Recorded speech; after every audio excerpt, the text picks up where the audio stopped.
welcome to our session. We're really glad that you're here. This is part of the third move of the Istanbul Innovation Days, and this is focused on shaping different futures. And we want to invite you into a dialogue. We want to invite you into an experience today with some wonderful speakers, friends, and colleagues of ours. And we're asking ourselves questions about how we shift systems and what does that mean in disruptions? What have we learned from the experience of COVID, and how would we apply that towards that future that we want to emerge? And a couple of things that we know for certain, this is a big part of the work that we're doing on systems transformation at UNDP with our partners, certainly more broadly, is that we want to get out of status quo, quick fix solutions. We aren't looking to fix what's broken. We're looking to allow for the emergence of new systems. And we want to attend to ourselves, to our interior, and to the relational elements of what it would take for that future, for those systems to emerge. And what we want to invite you into today is a dialogue on seeing and sensing the systems from the periphery. If we aren't able to do that, if we aren't able to sense and understand systems from multiple perspectives, it's impossible for us to transform them. So this is an opportunity for you to hear from some powerful speakers on their experience. We will also be speaking to the perspectives of nature and voices in the system that are non-human, and how critical it is that we consider their role, our stewardship, and our relationship with nature in the context of the shifts that we want to see in the decades ahead. So we want to invite you into this space in two ways. One is for what you're going to hear from our speakers and these perspectives on voices from the periphery, their experiences. The other is an opportunity for you to build a really important capability in systems transformation, and that is around generative listening. And we'll talk a little bit more about that with Otto as well too. So as much as you are joining this experience, we also encourage you to consider these capabilities and how you might apply them in your work based on the discussion today. My name is Laurel Patterson. I lead our work in SDG integration at UNDP. Integration is a portfolio that is really looking to push boundaries in how we understand, define, and action development futures. And I'm really delighted to be here with all of you. Otto Schormer is our friend, partner, and collaborator in many ways. He is a senior lecturer at MIT and co-founder of the Presencing Institute. Melanie Goodchild is an Indigenous leader, systems scholar, and the co-founder of the Turtle Island Institute, which is an Indigenous social innovation think and do tank in Canada. Welcome to Melanie. And Pedro Concicao is our dear colleague who leads the Human Development Report Office and its recent report, the 2020 HDR on Human Development and the Anthropocene. So welcome to you all. I can't wait to get started in this conversation. Otto, let me turn it over to you first for a little bit of framing. Why is this a conversation we need to have? We've spoken in different contexts about the gap between knowing and doing. What do we need to do? What is an important thing that colleagues should be, friends and participants should be thinking about as they're listening into this space and exploring systems as they're lived on the margins? Thank you, Laurel, and hello, everyone. So let me start off with just mentioning two things that I particularly appreciated at the 2020 Human Development Report, which is one, really reframing the relationship to nature from a resource to stewardship, and highlighting in that the role of the critical role of Indigenous people in stewarding our most important and most critical ecosystems on the planet. So that's one. And the other one is what you were just referring to, Laurel, in terms of the knowing-doing gap, right? The knowing-doing gap and the critical importance of systems thinking to overcome the knowing-doing gap.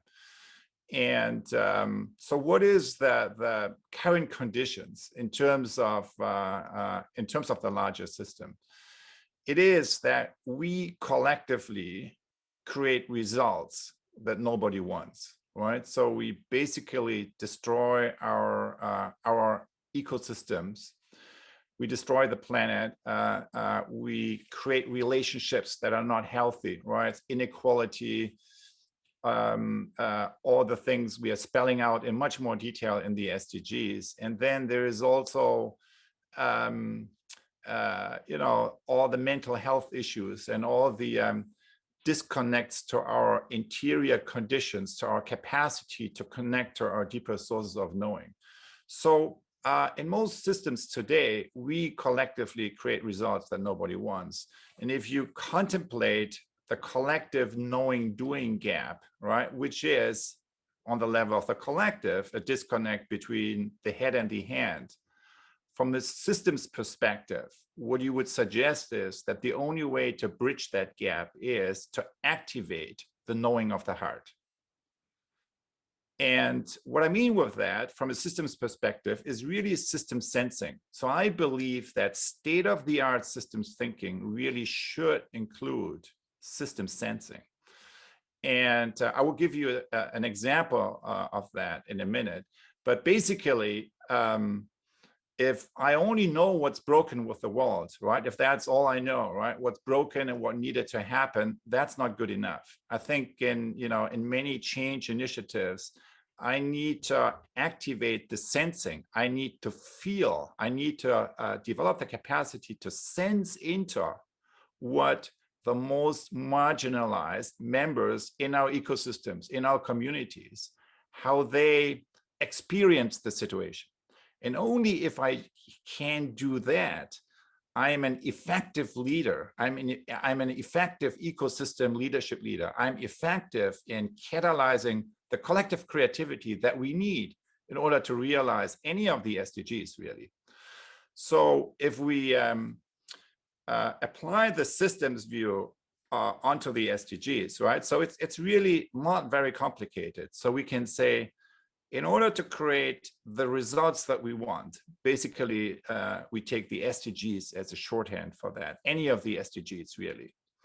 We need to shift the pattern of interaction. We need to shift the relational patterns that we are interacting with another kind of in our various ecosystems. And in order to shift that, and basically it's a shift towards more co-creativity. And it's a shift from a silo perspective to a systems perspective, or to use a slightly different language, it's a shift from an ecosystem perspective, me, just my own silo, to an ecosystem perspective, by which I mean a perspective that is focusing on the well-being of all beings. So if we want to affect that shift, which is really the number one leadership challenge today, systems leadership challenge, then what's the biggest leverage I have? So if I don't have the sticks, if I don't, can command people around me to shift from one pattern to another, what is kind of the leverage point? And the leverage point has everything to do with my own presence, with my own quality of attention, with my own listening, with my own capacity to engage people in a deeper pattern of conversation, to shift from debate to dialogue, to shift from superficial listening to deep listening.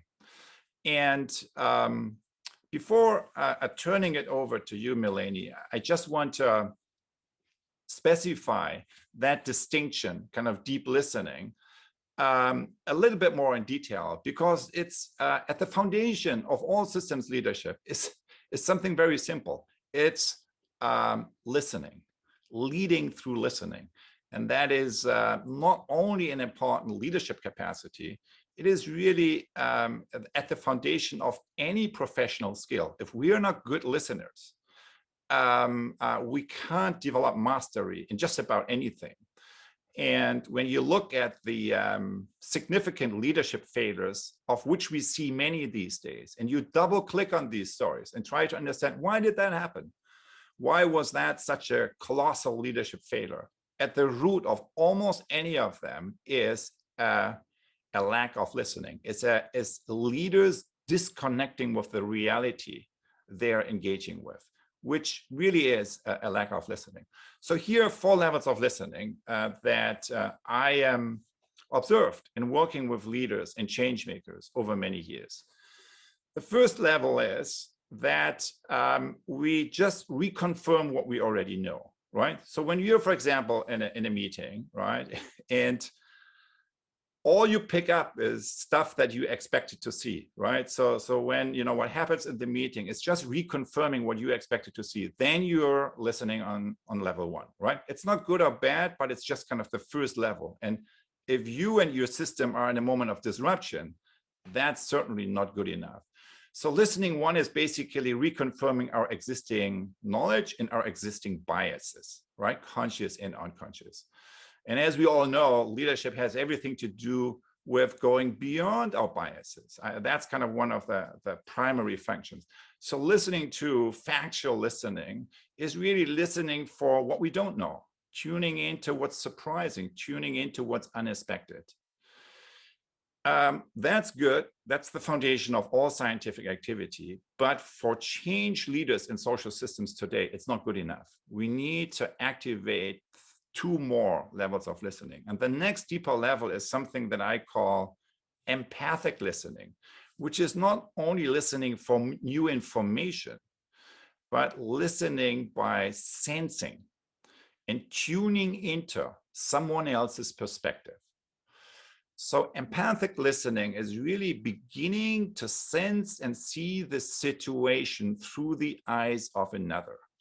And we all know, everyone who is dealing with multi-stakeholder relationships right now, if you can't do that, you will not be effective in navigating multi-stakeholder situations, because you need to feel what it feels like for the other stakeholders you're engaging with. Otherwise, you're flying an airplane without any navigation instruments.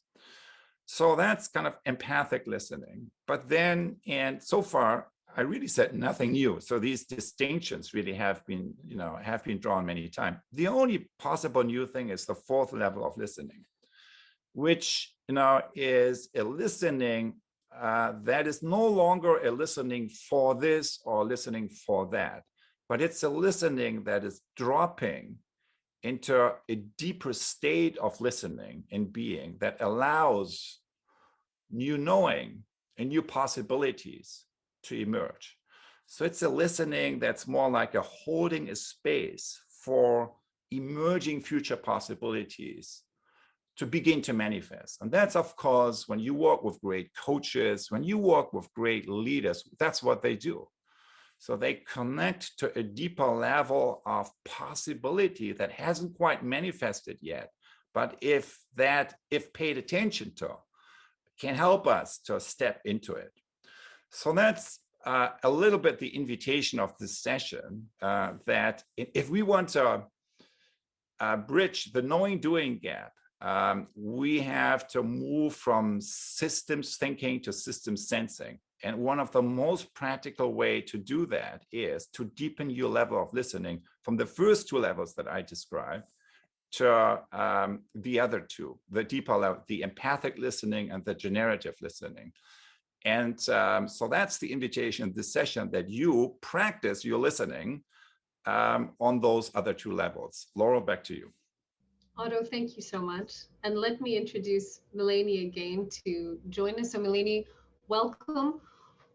We'd love if you could share with us your perspectives on systems transformation, your perspectives on what's needed today and what's needed in the decade ahead. And if you can shine a light for us on perspectives, feelings, and views that are often invisible to many of us, and yet so essential for the change that we want to see. So Melanie, welcome again, and over to you. Oh, bonjour, miigwech. Thank you, Laurel. I'm going to speak in Anishinaabe-Moin, which is the language of my ancestors, to introduce myself to the spirits, to all of the beings that are listening, the human and the non-human. So bonjour and dina wamaganaduk. That's greetings to you, all of my relatives. Apajigo miigwech bezindawiyag. Thank you for listening. Wabshki o getchada kwezanang indigenous cause, waba nang indigenous cause. Those are my 2 spirit names, Moose and Dodem, Moose clan. Bigtagong Nishnabig Donjaba, that's where I'm from. In English, I'm called Mulaney, and I'm here in Niagara Falls, Ontario, Canada. So I am in the traditional territories of the Haudenosaunee Confederacy peoples and the Three Fires Confederacy peoples. The Three Fires Confederacy are the Odawa, Potawatomi, and Anishinaabe. And so Anishinaabe Kweyanda, I'm Anishinaabe, also known in English as Ojibwe, Chippewa, or Salto. And I'm a visitor to this territory. And I'm about 10 minutes away from a walk over to Niagara Falls to the Thundering Water. And so I draw on the medicines of the water beings. In my culture, there's feminine and masculine energy, and we're always in a circle together. It's all about balance. And so I wanted to talk a little bit today about balance, because I think the natural world and connection to nature, to Aki land, is actually reconnecting our innate sensitivities for all beings. You know, there's a look towards indigenous wisdoms from around the world as a pathway to a deeper sense of listening and knowing. And I think what I've been exploring in my work is that that's innate to all of us, and that as we've become more disconnected from Mother Earth, we, you know, through many of us are caught up in modern things, riding in cars and staring at smartphones. As we do that, we become less and less attuned to the relationships that we are engaged in, and those relationships become anthropocentric. We start thinking about humans, and we see that in definitions. We see that in policies. And I study social and ecological sustainability. And in my work, I actually problematize, you know, the name of my doctoral program, in the sense that we're still separating humans from Mother Earth and from all of our relations. So what I'm going to do right now to invite and to actually cultivate a skill of deep listening is I'm going to share with you very briefly the Adzukin, or the legend of this rattle. And I'm going to hold it so that it's visible. This is a turtle rattle, a Miginak Shishigwin. And on the left, it is red, and on the white, it's on the white side, it's the right side. The left is for the heart, the white is for the mind.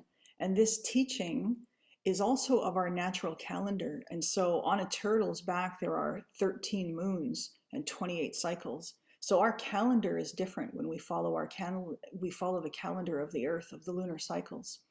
And I'm going to shake the rattle. I'm going to shake it 4 times to call in the 4 directions to listen to us as we talk today. And then I'm going to shake it side to side for healing. So for those who are watching, I invite you, you can close your eyes if you feel comfortable doing that, or you can just focus on the rattle and the sounds that it's going to make. There are 13 Manitou, 13 stones inside this rattle.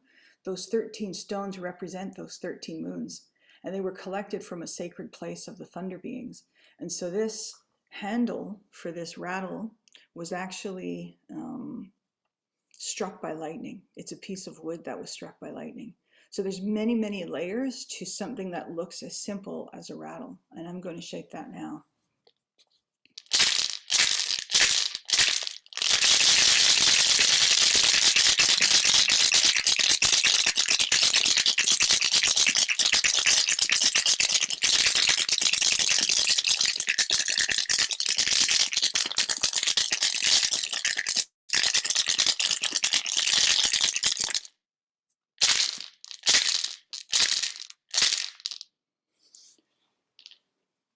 I want to share with you a quote, because we've been thinking about this in my work in looking at a bridge between different epistemologies or different worldviews. And the bridge between is necessary for me because as an Indigenous person attending a university, as a scholar, I'm exposed to all kinds of different worldviews that don't really represent my, you know, cosmology or my perspective in the world. And so I've been talking to elders, and I find that in some ways I play the role of a bridge, but what I've discovered is systems thinking and complexity are a bridge between the scientific method that we're familiar with, in between understanding complexity and relationships and understanding systems from the perspective, and really from the perspective of mutual benefit. That's what relational systems thinking is.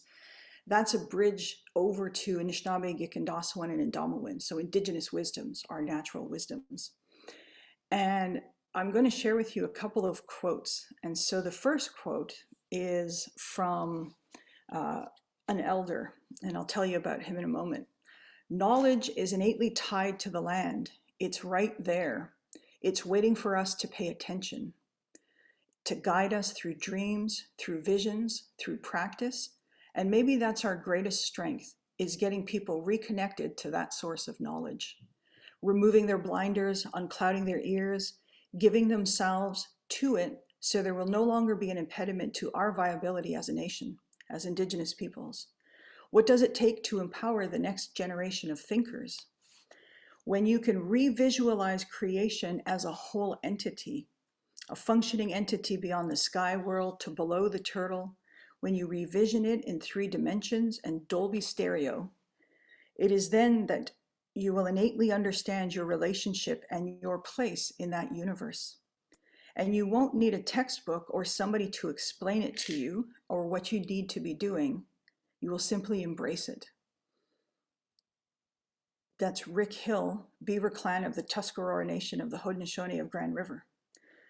And I'm going to share a quote from a systems scholar. So this kind of awareness, now illustrating in the social domain of interconnectedness and interdependentness, is innate. This is who we are. I really believe that. Deeply, the problem is like anything. If it's not cultivated, it will atrophy. Particularly in contemporary cultures, it's not being cultivated because as we find ourselves moving from hunters and gatherers, our oldest organized forms, to agriculture or to urban life, basically we stepped further and further away from the natural world.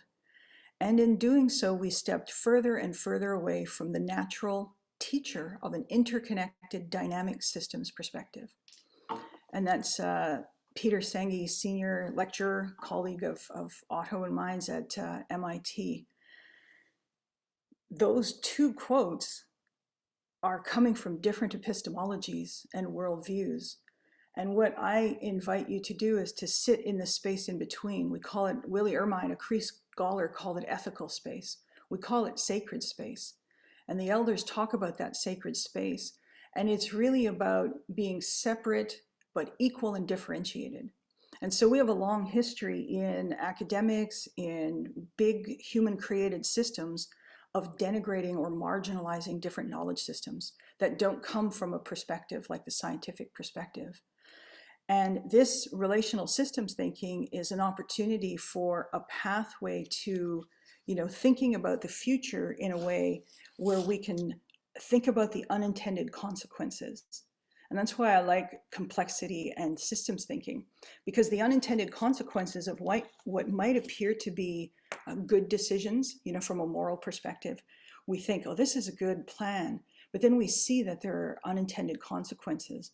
I've heard it described, these consequences as paradoxical implications. And when I talk to Indigenous communities, and I'm working with an Indigenous community right now, and I'm going to kind of give an example here to wrap up what I'm sharing. Technology and innovation has really influenced the culture and worldviews of Indigenous peoples. And so a long time ago, it feels like a long time ago, but when I was young, TVs were just coming into our homes. And television fundamentally shifted social relationships with the land, simply by what you were doing with your time. That we were now spending time watching Dallas.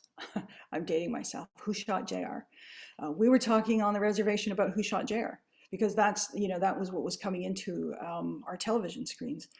Now I'm working with a tribal nation in California, and we're systems mapping the potential complexities and the cascading effects of broadband connectivity, which they do not have, and they're in California. And they do not have Wi-Fi in their homes. And when the pandemic hit, they found themselves part of yet another inequity, that they were not able to use this technology the way so many of us are doing.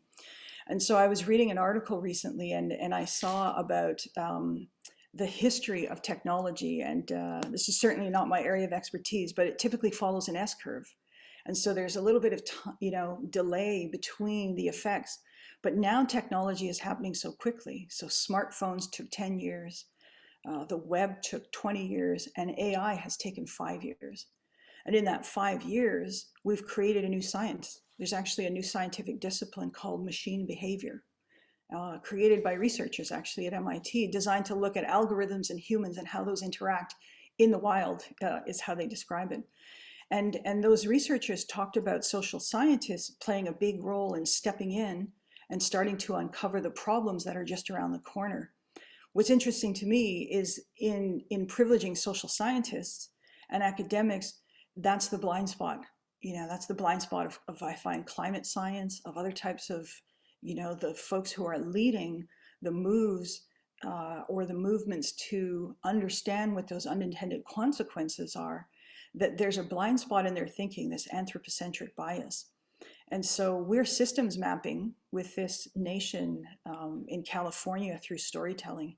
And through that storytelling, we're going to try to uncover the downstream societal effects of broadband connectivity in their community.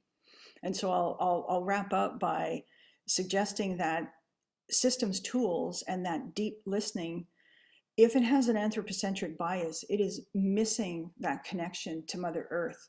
And stewarding Mother Earth is a consequence of having a deep relationship to Mother Earth and the natural world and how it teaches us about patterns and cycles and interconnectivity and mutual benefit and respect. We see how the natural world respects each other. And when people ask me about decolonizing work, I say it really does start with something as familiar, yet often not practiced, respect. There's that gap between saying that you respect the world and the natural world and Mother Earth, but then actually demonstrating that respect. So so I'll wrap up there by saying people with privilege and power who have the opportunity to create the conditions for that sacred space to emerge, that's, I think, what the deep listening is. That sacred space is where you can practice listening. It's who are you listening to? Your ancestors. How do you listen to the collective wisdom of thousands of years of ancestral knowledge? Sometimes it's through song, story, it's through ceremony, it's through shaking a rattle. But are you willing to listen? You have to, and we have to cultivate that skill of being able to listen to those. It's multiple intelligences, mental, spiritual, I mentioned mental, physical, emotional, and spiritual. And those 4 intelligences we call frequencies. And so how do you tap into all of those frequencies? So Apijigo Miigwech Bizindavayag, thank you for listening. Milady, thank you so much. What an incredible opportunity just to be in relation with you and holding this space which we're creating together for this dialogue. Thank you so much. Thank you for touching on the interdependencies, the unintended consequences, the patterns, and putting the emphasis on relational systems and what that means for the work ahead of us. And at this point, let me turn to Pedro and welcome Pedro Concicao into the discussion. Pedro, I know this is something you've given a lot of thought to. We see this come through the HDR, certainly in some of the change mechanisms that you've proposed. Let me give you an opportunity to reflect on what you've heard. Over to you. Thank you so much, Laurel. What an honor and a delight to be listening. I've been in very intense listening mode, learning from Otto and Melanie, and it's really a privilege to be in this position, and I'm excited to have so many of our colleagues being able to share also in listening from Otto and Melanie. So I think my contribution is going to be quite modest, and it's drawing from the work we did over the course of last year that resulted in the 2020 Human Development Report that Otto alluded to. And I will just focus on 3 points.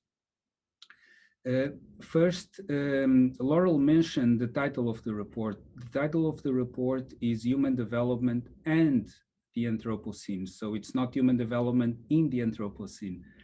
And we use the word and because we refer to the Anthropocene less in terms of what could be seen as a precisely defined term.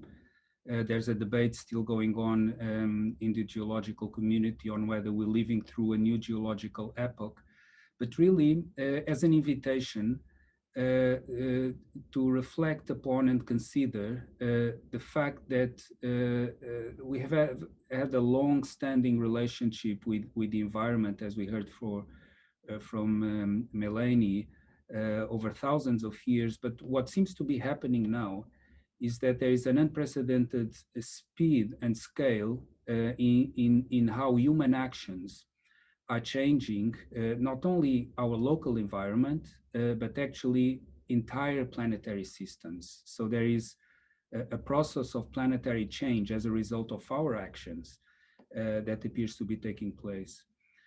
I think this is well appreciated when it comes to climate change, but much less so when it comes, for instance, to the pressures that we're putting on other forms of life.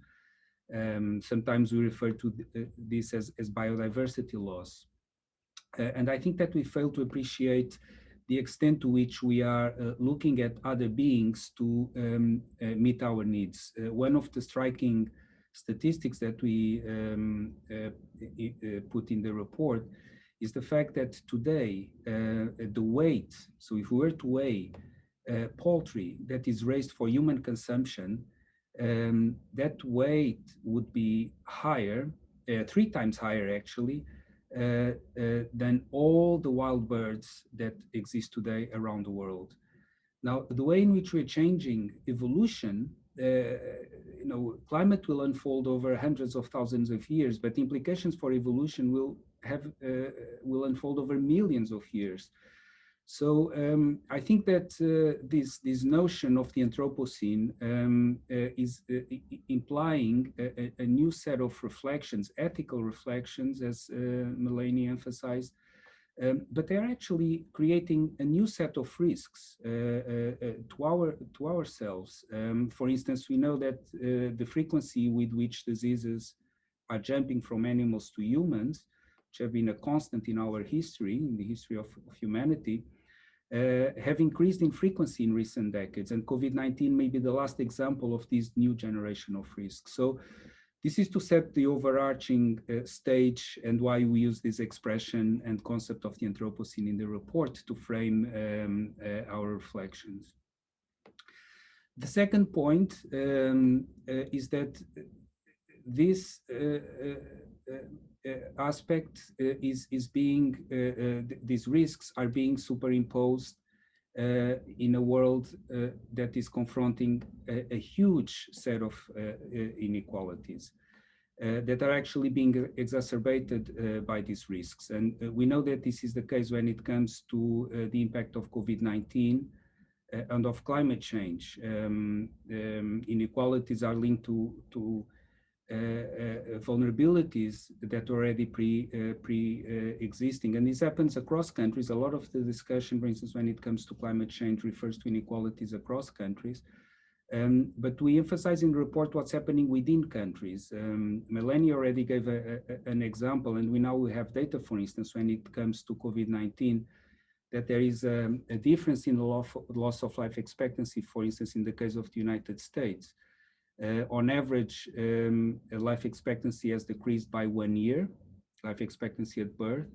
But when it comes to African Americans in the United States, the drop was of 3 years, so triple the one that has occurred on average. And we know that gender inequalities are being exacerbated also as a result of COVID-19. And moreover, we know that when we have human rights violations, they often overlap with the destruction of ecosystems. Forced and slave labor, for instance, occur in the very fishing fleets that are destroying ocean ecosystems. So we emphasize in the report this interaction between these risks that are emerging as a result of the Anthropocene and the inequalities on which they are superimposed.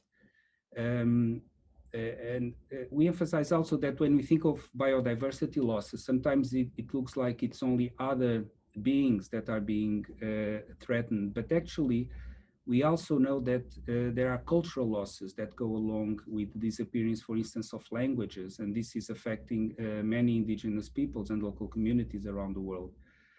And I will stop this second point by emphasizing the asymmetries in power that go along with these inequalities. So in the report, we contrast the contribution of indigenous peoples to manage forests that we know can work as carbon sinks as being roughly equivalent to the carbon dioxide emissions of the top 1% of the global income distribution, both on a per capita basis. So we have these indigenous peoples, these indigenous communities that are the ones that are trying to, or actually protecting and preserving and restoring ecosystems, and are the very people that are often marginalized around the world. We also emphasize the report, and this is be my last and final point, and here I'll relate to some of the issues that Otto put on the table when it comes to this gap between knowing and doing, which is the importance of fostering innovation. And I use here innovation in a broad sense, not only in the term in the sense of technology, the technological fixes that are important, but with a stronger importance of preserving an ability to learn. You know, many technologies today are competitive and could be deployed at scale with stronger incentives when it comes to renewables, and this is something that we also emphasize in the report. But again, history has taught us that what often seems like a wonderful technological fix can have, as Melanie emphasized, unintended consequences. You know, this is our history again and again.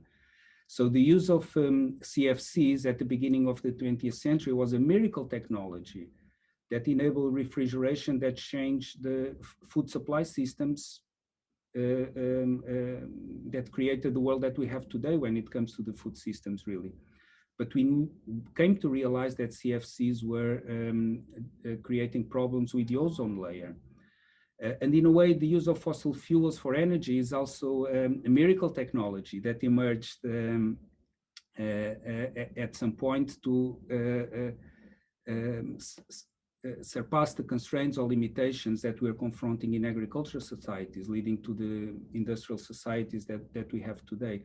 But again, we know that that's behind of climate change.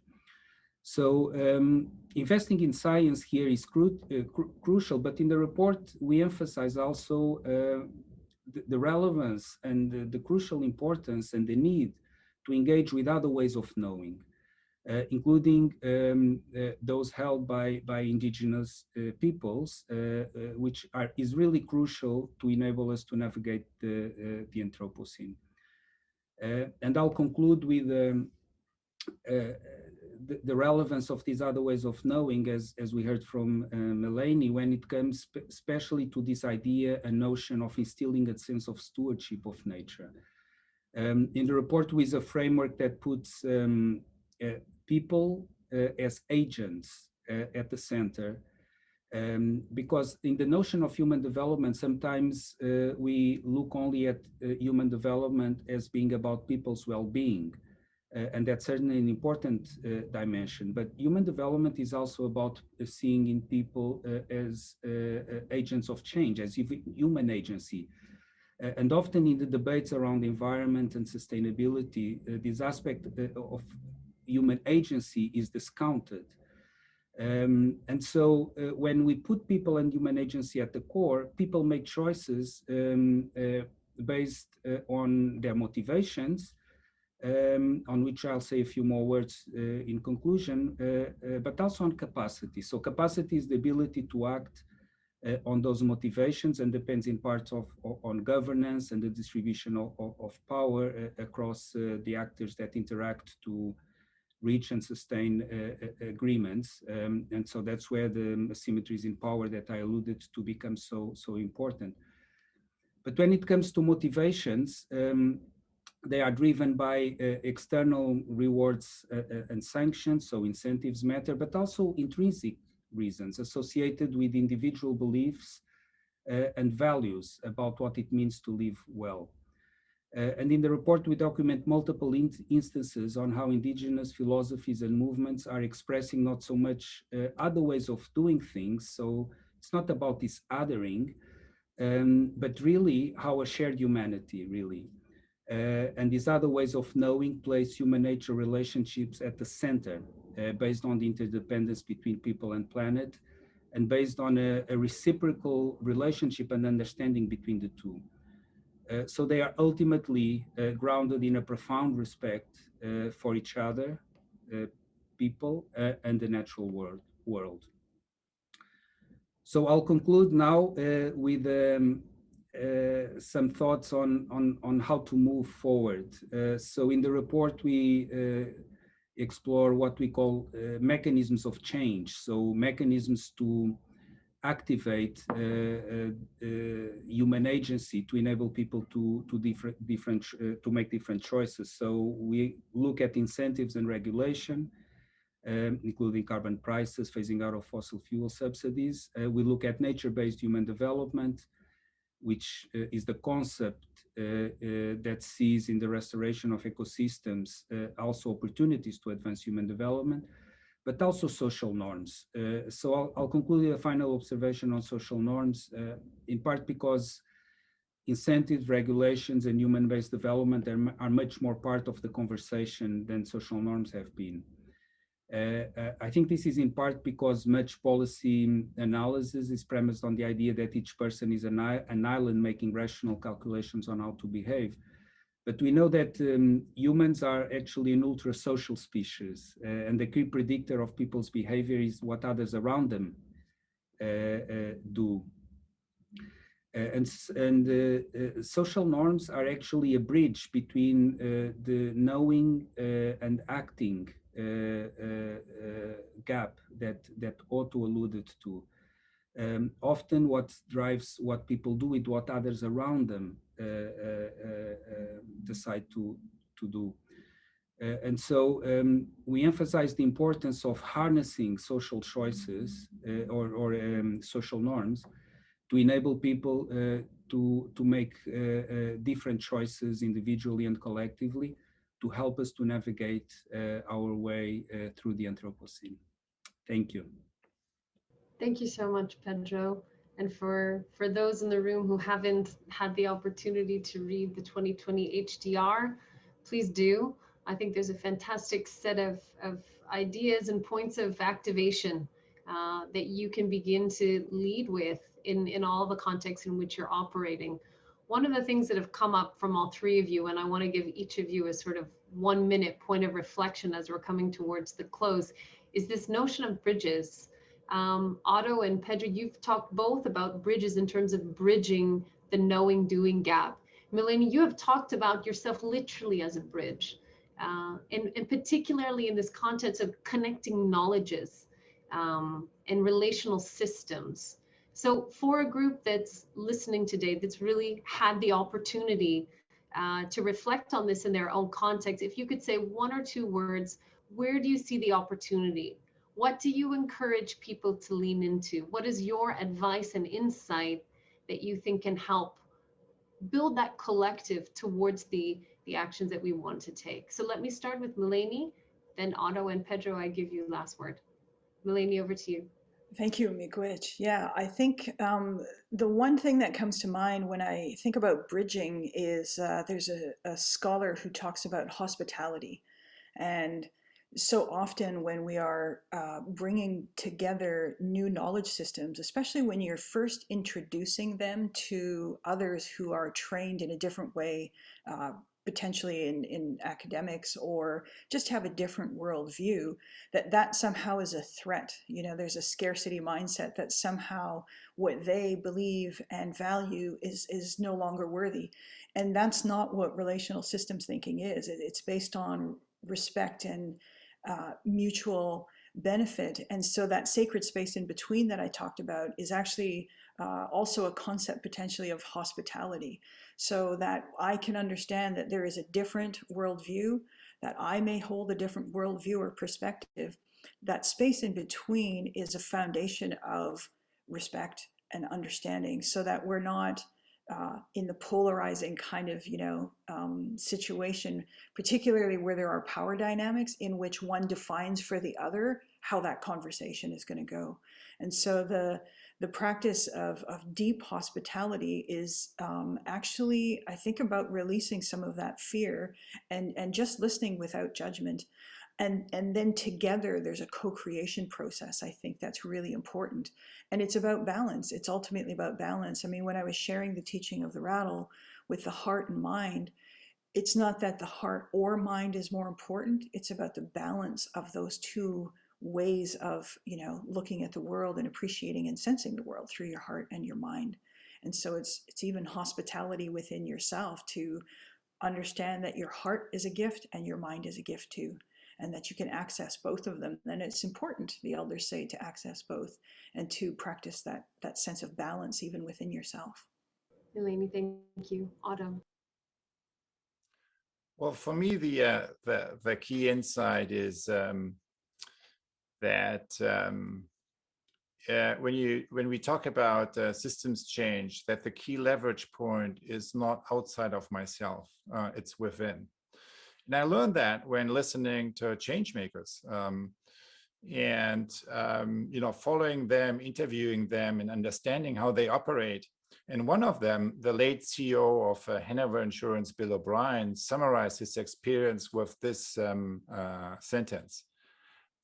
Reflecting on his many decades of leading transformational change, he said, "The success of an intervention depends on the interior condition of the intervener." So the success of what I do as a change maker depends on the inner place from that I operate.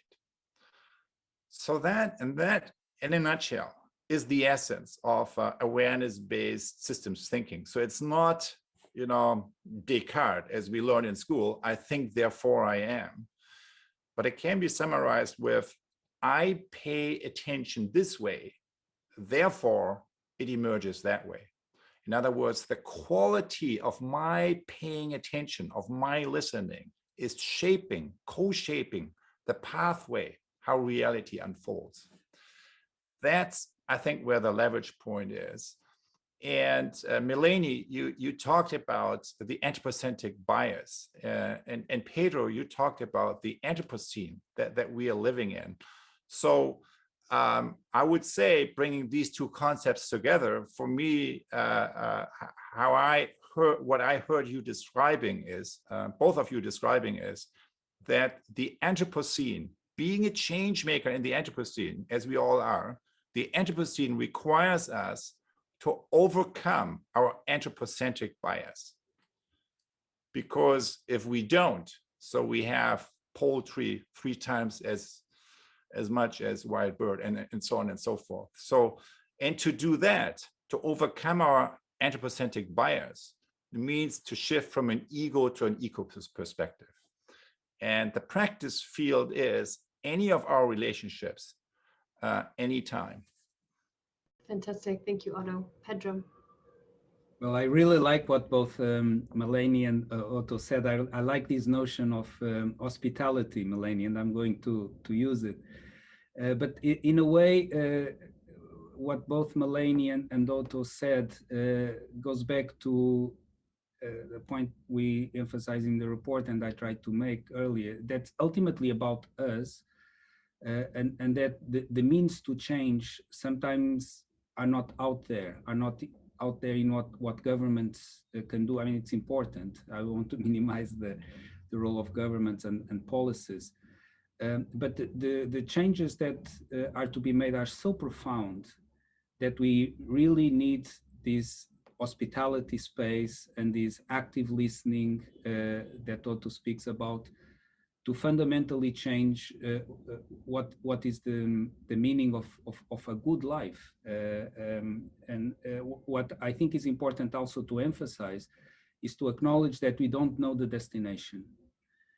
Sometimes you see in the discussions around these topics that people already know where we need to go, and therefore already have a solution that is prescriptive in different ways. I think what we are all saying is that what's important is to preserve a process of enabling people to make choices that is based on enabling them to change their values and change what they do individually and also socially and collectively. Thank you. Colleagues, thank you all so much. We're at the end of a discussion that we could have had for much longer. And so I want to recognize and appreciate each of you and your inputs. There will be an opportunity, and we'll find it on the website and so on, to share further resources based on some of the ideas which many of you have referenced. For those of you that are tuning in, I hope that you really take this as a call to action for yourself. And I think part of the reflection we want to leave you with is that there is nothing outside of you and us in the collective that is going to make this change. And so sometimes we think that change would be quite complicated or that it happens quite far away. To the contrary, it's sitting with you now. And in the choices that you make, and with a reflection and understanding of your highest future potential and seeing that in others. So my hope for all of you is that you continue to take the space we've created here and expand it. These reflections on deep hospitality, on deep listening, on different knowledges and so on, please take them with you. And we hope that this is a conversation we'll continue with many of you in the future. So for now, we want to leave you with a short exercise, which we sometimes do in a dialogue series, which Otto and I lead with others on systems transformation. And that's to give you an opportunity in the chat box to reflect for a moment on what you're feeling and what you've had an opportunity to think about over the course of this dialogue. So this is an opportunity for you now to join in the chat and respond to the following couple of prompts. You could start by I feel, I see, or I sense.